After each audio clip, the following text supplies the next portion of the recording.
네, 시청자 여러분 안녕하세요. 데일리팜 안경진입니다. 혹시 WHO가 코로나19 팬데믹을 선언한 게 언젠지 기억하시나요? 저도 헷갈려서 다시 찾아봤더니 작년 3월이더라고요. 벌써 1년 6개월 넘게 전 세계가 팬데믹이라는 감염병 질환과 싸우고 있다는 얘긴데요. 그 사이에 제약바이오 업계 안에서도 많은 변화가 일어났습니다. 의약품 시장의 변화는 말할 것도 없고요.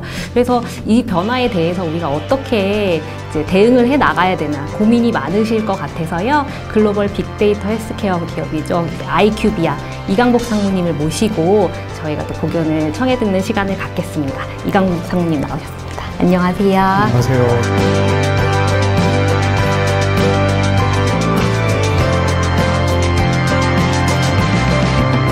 상무님께서 아이큐비아에 계신 지가 10년 넘게 계셨더라고요. 뭐 영업, 마케팅부터 시작해서 사실 아이큐비아에서 내는 맨날 레포트 보면은 굉장히 방대한 내용이 담겨져 있어요. 글로벌 데이터도 있고 시장 동향도 있고. 그런데 그 전에 또 제약사 근무 경험도 있으시죠? 예, 맞습니다. 화이자하고 그다음에 사노피에서 근무를 했었습니다. 네, 그래서 한 20년 넘게 제약업계 경력이 쭉 있으시더라고요. 그래서 보기 동안이신데. 네, 그래서 근데 그 20년을 통틀어서도 사실 작년에는 좀 남다르셨다고 들었어요. 작년에 한 코로나19 겪으신 경험이 좀 소감이 어떠셨는지 궁금하거든요. 제가 이제 제약 경험을 갖다 이렇게 그래도 쌓아왔는데 저로서도 이제 지난해는 쉽지 않은 한 해였던 것 같고요. 그래서 혹시 그 안 기자님 요즘 그 BC와 AD에 대해서 새로운 의미가 추가된 것 아시나요? 들어왔어요. 참 이게 듣고 기발하다는 생각을 했는데 BC가 원래 비포 크라이스트 이런 의미였는데 비포 코로나 그리고 AD가 애프터 디지즈. 이거 누가 만들었는지 요즘 사람들이 이거 되게 기발한 표현이다라는 생각이 들더라고요. 맞습니다. 이제 코로나19 사태를 전후로요 구분해야 될 만큼 이제 글로벌 팬데믹에 영향력이 막강하다는 의미에서 이렇게 생겨난 표현인 것 같은데요. 코로나19로 인해서 전 세계 이제 공중보건뿐 아니라 경제, 사회, 정치적으로 많은 이런 도전과 어려움을 겪어왔고요. 안타깝지만 이제 당분간도 그러한 영향이 지속될 것으로 보입니다. 그러니까 사실 이렇다 보니까 우리는 또 제약업계에 근무하는 사람으로서 제약업계 안에 일하는 사람들로서 우리 산업계에 어떤 영향을 끼쳤는지 이거 안 살펴볼 수가 없는데요. 그래도 작년부터 데이터를 보면 의약품 경기를 좀 덜 탄다고 하잖아요. 오히려 백신 치료제 개발하면서 실적이 더 좋아진 회사들도 많이 있고 좀 타격이 덜 받았던 거는 맞는 거죠? 예, 그런 것 같긴 하고요. 이제 먼저 성장률 측면을 갖다 짚어보면 2020년 글로벌 제약 시장의 성장률은 약 5% 정도로 집계되었고요. 성장을 하기는 했네요. 예, 그렇습니다. 근데 2019년 6%에 대비해서는 약 1%포인트 정도 하락한 수치입니다. 어쨌든 성장률 둔화세가 좀 다른 산업군보다 좀 덜하다고 봐야 될까요? 예, 일단은 그렇고요. 근데 다만 그 영향에 대해서는 지역별로는 차이가 있습니다. 가령 이제 미국의 예를 들면요. 매출 추세가 이제 미국은 시장은 상당히 탄력적이었는데 지난해 경우에는 약간의 둔화를 경험했죠. 이제 코로나19로 인해서 급성질환 쪽의 매출은 이제 감소한 반면에 만성질환 의약품의 수요가 꾸준하게 이제 버텨줬습니다. 남미 지역도 이제 상대적으로 팬데믹으로의 진입이 다른 지역보다는 느리다 보니까 이제 성장세가 그닥 영향을 갖다 받지 않았죠. 이제 근데 반면에 연초부터 팬데믹 영향을 받은 중국 마이너스 2%를 기록했고요. 그리고 독일, 프랑스, 스페인, 이탈리아, 영국 등 이제 유럽의 소위 얘기하는 빅5 국가들도 2020년 평균 성장률이 이제 한 5% 정도 수준이었는데 그 안에서도 이제 이탈리아가 상대적으로 영향을 갖다 좀 크게 받은 경우입니다. 이탈리아가 아무래도 작년 초에 엄청 또 창궐하면서 타격을 많이 받았었던 거죠. 퍼스트 웨이브 때의 영향을 갖다가 받아가지고 회복이 더뎠던 게 하나의 원인인 것 같습니다. 보면은 그 주신 데이터 이제 우리가 지역별로 데이터를 살펴보면 일본이 또 중국이랑 마찬가지로 역성장을 했고요. 우리나라도 성장률 감소폭이 꽤 크게 나타나기는 하더라고요. 아무래도 중국을 시작으로 해서 아시아권이 좀 말씀하신 퍼스트 웨이브 그리고 초기에 확산세가 빨랐기 때문에 그런 영향을 좀 많이 받은 건가요, 작년에? 예, 그렇게 일단 보여지는 것이고요. 그 글로벌 상위 7개 지역하고 중국, 우리나라 의약품 시장의 성장률을 성장률 변화를 나타낸 그래프를 갖다 제가 이제 한번 봤는데 여기서 보면은 여기서 일단 7개 시장은 미국과 일본, 영국, 프랑스, 독일, 이탈리아, 스페인 이런 국가를 가리킵니다. 근데 여기서 보면 미국, 스페인을 제외하고 7개 국가 모두에서 2019년 성장 대비해서 2020년 성장률이 낮아졌어요. 근데 그 중에서도 중국하고 우리나라, 일본 그리고 이탈리아의 감소폭이 컸는데 이제 상대적으로 지난해 그 이른 시점부터 팬데믹의 영향을 받아왔기 때문에 그런 것으로 파악이 되고 이탈리아 경우는 좀 전에 말씀드렸듯이 1차 대유행의 여파가 커서 이제 회복이 지연된 데 따른 그런 그 하향세라고 보여집니다. 하긴 생각해보면 작년에 우리 막 마스크도 없어갖고 막 엄청 난리였고 전반적으로 혼란이 굉장히 극심했던 걸로 기억이 나기는 해요. 이렇다 보니까 좀 의약품 허가나 뭐 다른 신제품 발매랄지 뭐 이런 부분도 어쨌든 영향을 받기는 많이 받았을 것 같긴 하거든요. 예, 이제 개인적으로 말씀하신 부분이 상당히 이제 중요한 관전 포인트라고 저도 생각하고요. 시장 성장률과 별개로 팬데믹 상황에서 신제품 출시가 어떻게 됐는지가 하나의 그런 어떤 회복 탄력성을 살펴볼 수 있는 좋은 그런 기준 될 것 같아요. 근데 신제품 출시 동향을 나스라고 해서 이제 새로운 유효 성분 출시 건수를 통해서 확인해 볼 수 있습니다. 네, 전 세계적으로 작년 한 해 동안 총 66개의 나스가 출시되면서 역대 최고치를 기록했어요. 최고치요. 예, 네. 그래, 그 와중에서도 그 중에 이제 미국이 55개로 가장 많았고 유럽 아까 탑5 국가들이 35개, 일본과 중국이 동일한 각각 31개, 그 다음에 국내에선 연말까지 24개의 나스가 출시된 것으로 확인이 됐습니다. 말씀하신 것처럼 팬데믹 상황임에도 글로벌하게는 역대 최대치였고 뭐 대부분 이제 신제품이 뭐 몇십 개씩 다 나왔다는 거는 어쨌든 팬데믹이랑 무관하게 신약 출시가 꾸준하게 이루어졌다는 얘기네요. 네, 맞습니다. 완전히 무관하다고 단정할 수는 없을 수는 있겠는데 다만 수치상으로는 2020년 의약품의 이제 허가 건수하고 출시 동향이 과거 5년치, 즉 2015년에서 2019년치의 평균치하고 비교해 볼 때 유사하거나 높았습니다. 그래서 팬데믹 이전을 상회하는 수준을 이어갔다는 겁니다. 그래서 이제 이걸 보면은 독일과 이탈리아는 이렇게 팬데믹의 어려운 상황에서도 비슷한 수준의 그런 신제품 출시를 지속하면서 비교적 환경 변화에 잘 적응한 것으로 보여집니다. 사실 아무리 그래도 기업들이 뭐 신제품 발매를 좀 주저하거나 늦출 수도 있을 것 같기는 한데 좀 이렇게 더 많이 나타난 국가들도 있었다는 게 좀 신기하기는 해요. 좀 원인이 있을까요? 이제 아무래도 이게 복합적인 요인이 작용했을 것 같은데요. IQVIA 채널 다이나믹스에 따르면 글로벌 매출 상위 제약사 30곳의 프로모션 비용이 2020년에도 큰 변화가 없었습니다.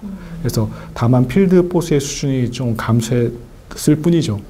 필드 포스라는 거는 뭐 필드 현장에서 뭐 대면으로 우리가 직접 뭐 디테일링을 하는 뭐 이런 부분을 얘기하시는 거 맞아요? 예, 네, 그렇게 이해하시면 됩니다. 네. 개별적인 프로모션 및 접근의 제한이 있어가지고 디지털 채널로 이동이 이루어졌다는 겁니다. 제약기업들이 이제 포트폴리오가 아무래도 1차 의료, 우리 프라이머리 케어라고 얘기하는데 거기 중심에서 희귀 질환 분야로 이제 전환한 점도 원인으로 작용했을 것으로 여겨지고 있습니다. 그러니까 채널 전환이 이루어졌다는 거는 뭐 저기 뭐 멀티 채널 마케팅이라고도 하고 저희 온라인 뭐 채널이라고도 하는데 그런 비대면으로 이루어지는 프로모션 활동이 확실히 증가했다는 말씀이시죠? 예, 그렇습니다. IQVIA 채널 다이내믹스 자료를 살펴보면 지난해 전통적인 채널을 통한 프로모션은 우리나라를 포함하여서 비교 대상 국가 모두에서 감소했습니다. 여기서 이제 전통적인 채널이라는 건 대면 디테일링과 직접 미팅, 전화 디테일, 우편물을 갖다 포함합니다. 근데 아래 그래프에서 이제 남색 막대가 2019년 대비 2020년 성장률을 가리키는데요. 보시는 바와 같이 9개 국가 모두 감소를 겪었습니다. 그중 이탈리아와 스페인이 40% 이상 감소했고 우리나라의 경우도 12% 감소했습니다. 반면 디지털 채널을 통한 인게이지먼트는 9개 국가 모두에서 상당한 성장을 갖다 보였거든요. 그래서 파란색 막대의 높이를 보면 중국이 6배 이상 성장했고 그 뒤를 스페인과 이탈리아가 잇고 있어요.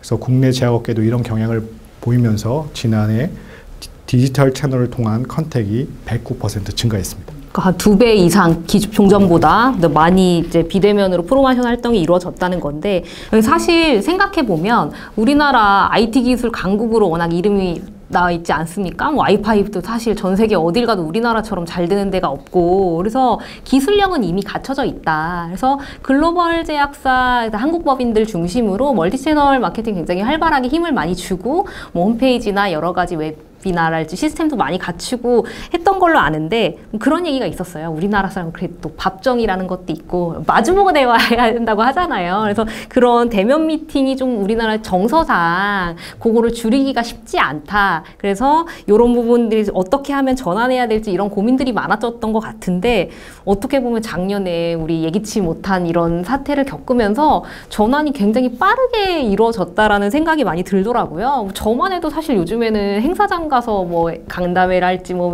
세미나를 듣는다기보다는 줌이나 유튜브 채널로 접속하는 경우가 굉장히 많거든요. 네, 그런 전 세계적으로 좀 그런 동향이 확 가속화된 경향이 있는 것 같아요. 예, 개별 이제 접근성에 아무래도 제약이 생기면서 디지털 생태계에 대한 의존도가 이제 급격히 높아진 것으로 분석이 됩니다. 네, 이제 우리가 궁금한 거, 그럼 이제 계속 이렇게 갈 거냐? 아니면 좀 누구로 들고 다시 만나게 수 있게 되면 예전에 못했던 거 우리 더 몰아서 만날 수도 있고, 좀 그래도 이렇게까지 가지는 않을 것이다. 좀 관측이 왔다 갔다 엇갈리는 경향이 있거든요. 좀 상무님은 어떻게 보세요? 일단은 전통적인 대면 방식이 아닌 온라인 영업이 가능하다는 학습 효과가 생겼다는 데 전 주목하고 싶습니다. 이제 제약회사들 입장에서는 변하는 프로모션 환경에 대해서 아무래도 수용하고 적응의 태세가 요구되겠죠. 이제 물론 모든 것이 이제 다 디지털화되지는 않을 것이고, 대면 인터랙션은 앞으로도 중요한 채널일 것은 맞는 것 같습니다. 근데 하지만 이제 예전만큼의 중요도일지는 지켜봐야 될 상황이고요. 어느 정도 회귀하더라도 과거와 똑같은 패턴으로 가지는 않으리라는 견해가 지배적인 것 같습니다. 우리도 차 마시면서 그런 얘기 많이 하잖아요. 야, 어떻게 보면은 그동안에 뭐 비효율적이고 불편했던 것들 좀 이렇게 하니까 좋은 것도 있다라는 말들을 우리가 종종 하기는 하는데, 그럼 문제는 이제 회사들도 예전에 하던 영업 마케팅 방식에서 좀 벗어나서 좀 뭐 그런 인프라가 없으면 그런 인프라도 준비를 하고, 그런 인력도 갖추고 또 전략도 새로 짜고 이런 변화가 필요하다는 거죠. 네, 그렇게 말씀을 갖다 드리고 싶고요. 그래서 영업 마케팅 전략을 갖다 크게 이제 원격 디지털 커뮤니케이션, 테크놀로지 구비, 그다음에 데이터의 활용, 그리고 조직의 정비, 이렇게 4가지 측면으로 볼 수 있을 것 같습니다. 네, 말씀하신 것처럼 원격 디지털 커뮤니케이션 측면에서는 원격으로 이제 디테일을 할 수 있는 새로운 기술을 이제 연마하고 또 이제 시스템도 갖춰야 합니다.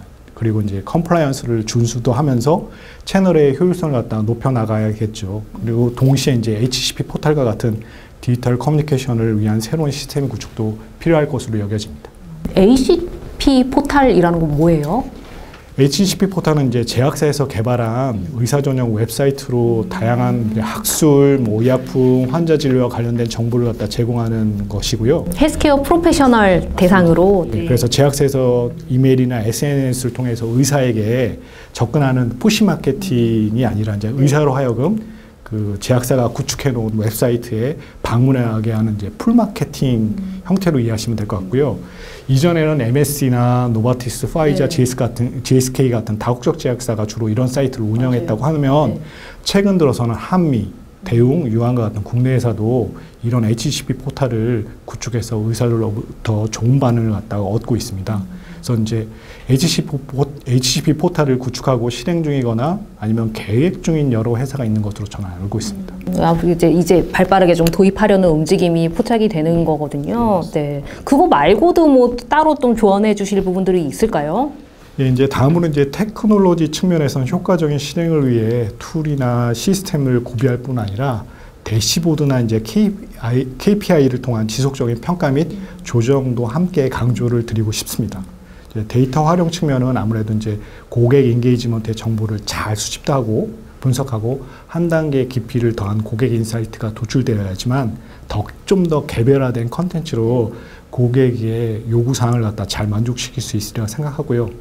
조직의 정비 측면은 이제 고객 중심으로 팀을 어떻게 구성할 것이고 계획이나 의사결정 관련한 권한 부여를 어떻게 할 것인가에 대해서 잘 정리하고 실행하는 것입니다. 들으시는 분으로 좀 한편으로는 좀 마음이 해야 될 게 되게 많아요. 달라져야 하고 변화돼야 될 부분들도 많고 중요한 거는 이제 디지털 기술 활용과 뭐 중요성이 점점 높아지는 것 같기는 하네요. 예, 그렇습니다. 이제 많은 제약 기업들이 관심과 이제 노력을 기울이는 부분인 것 같은데요. 여전히 이제 제가 보는 거에서는 디지털의 활용과 적용에 대한 관심이 주로 이제 가치 사슬의 후반에 집중되어 있는 것으로 보입니다. 그러니까 좀 더 그런 뭐 뒷단보다는 앞단으로 당겨서 좀 더 적극적으로 디지털 기술을 활용해야 된다라는 말씀이시죠? 예, 그렇습니다. 신약 발굴이나 임상 시험 등의 영역에서도 디지털 기술을 갖다가 활용하면 임상 개발의 생산성을 갖다가 더 높일 수 있는 기회를 많이 찾아낼 수 있으리라 봅니다. 그래서 코로나19로 인해서 이제 그런 어떤 임상 사이트의 접근이나 방문이 어려워진 상황에서 원격 내지는 가상, 뭐 그다음에 DCT라고 하는 디센트럴라이즈 클리니컬 트라이얼 형태로 이제 운영 효율성을 갖다가 유지 및 향상시켜가면서 임상 시험이 전 세계적으로 잘 진행될 수 있다는 것들을 작년에 저희가 많은 그런 경우에서 관찰할 수 있었습니다. 네. 그러면 어쨌든 좀 그런 것들도 기존의 인력들도 그런 새로운 테크놀로지나 인프라에 대해서 교육도 받아야 되고 또 관련 뭐 부서가 생겨야 될 수도 있고 좀 그런 투자가 좀 많이 이루어져야 되기는 할 것 같아요. 네, 이제 그게 고려해야 될 부분이긴 한데요. 다만 모든 걸 이제 자체 해결해야 된다는 부담감을 갖다가 너무 그렇게 크게 느끼실 필요는 없어 보여요. 최근 이제 바이오 업계에서도 중요한 화두 중 하나가 이제 오픈 이노베이션 아닐까 싶습니다. 그래서 디지털 기술 활용에도 이제 충분히 접목 가능한 개념이기도 하는데요. 이제 역량과 리소스가 이런 글로벌 제약사에 못 미치는 국내사 입장에서는 시간을 절약해서 이제 경쟁력을 키우기 위해서는 아무래도 국내외에 있는 의료기기 회사나 아니면은 EBP라고 불리는 신흥 바이오 제약사나 디지털 헬스 회사를 갖다 M&A하거나 파트너십을 구축하는 것이 좋은 방법인 것 같습니다. 생각해보면 이제 아이큐비아도 네, 그런 솔루션이 될 수 있겠고 그래, 기존에 잘하던 업체의 도움을 받고 손을 잡고 협력을 해서 얼마든지 조금 더 쉽게 해결할 수 있다. 뭐 이런 말씀이죠. 그렇습니다. 이제 코로나19 이후 시대에도 이제 변하지 않은 부분이 있어요. 그러니까 그게 뭐냐면 제품이나 이제 메시지 중심이 아니라 고객 중심의 마인드셋을 가지고 이제 클라이언트 페이싱 팀이 준비된 상태에서 HCP를 인게이지먼트 하면서 신뢰를 구축하는 것입니다. 이제 그런 기본기는 뭐 멀티 채널이나 옴니 채널 환경에서도 여전히 중요하고 가치가 있습니다. 이제 기본기를 잘 다져온 조직이라면 코로나19 이후에도 그 19 이후 시대에도 그동안 축적된 역량을 잘 발휘할 수 있으리라고 생각됩니다. 네, 그래서 뭐 못했던 회사나 혹은 뭐 그쪽 부분에 특화된 회사들이 치고 올라올 수 있는 기회가 될 수 있지만 원래 잘하던 회사들이 기존 역량을 잘 활용을 하면 계속해서 잘할 수 있다. 네, 뭐 이런 조언을 해주신 것 같고요. 말씀 굉장히 많은 내용들 사실 준비를 많이 해주셨어요. 그래서 저희 방송상 이제 뭐 축약해서 담았는데 어쨌든 굉장히 유용한 정보를 많이 얘기를 해주신 것 같고요. 뭐 아이큐비아 또 많이 이제 좋은 데이터 많이 내니까 많이들 봐주시고 이렇게 해서 뭐 대응하는데 각자 회사들이 뭐 잘 도움을 받을 수 있는 그런 시간이 됐으면 좋겠습니다. 이렇게 보니까 아이큐비에서 좋은 자료 많이 내시고 데이터도 굉장히 많이 갖고 계시잖아요. 그래서 종종 한번 모셨으면 하는데 또 나와 주실 거죠? 일단은 네. 두서 없는 내용을 갖다가 네. 제가 말씀드렸는데 경청해 주셔서 감사드리고요. 코로나19 상황에 이제 잘 대응하고 그 위에 이제 미래를 갖다 준비하는 국내 이제 많은 그런 제약 업체 클라이언트들에게 도움이 되는 서비스를 제공할 수 있도록 저희 회사 전체적으로 다 노력 더 기울일 것이고요. 바라기는 앞으로 이제 업계 관계자분들의 그런 인사이트나 생각이나 의견을 많이 이렇게 들을 수 있는 기회가 생겼으면 좋겠습니다. 네, 저도 궁금한 게 많았는데 자주 모시고 좀 많이 여쭤보고 배워야겠다는 생각이 듭니다. 네, 오늘 함께 해주셔서 감사하고요. 좀 바이오톡 다음에 또 유용한 컨텐츠로 찾아뵐게요. 오늘 함께 해주셔서 감사합니다. 네, 감사합니다.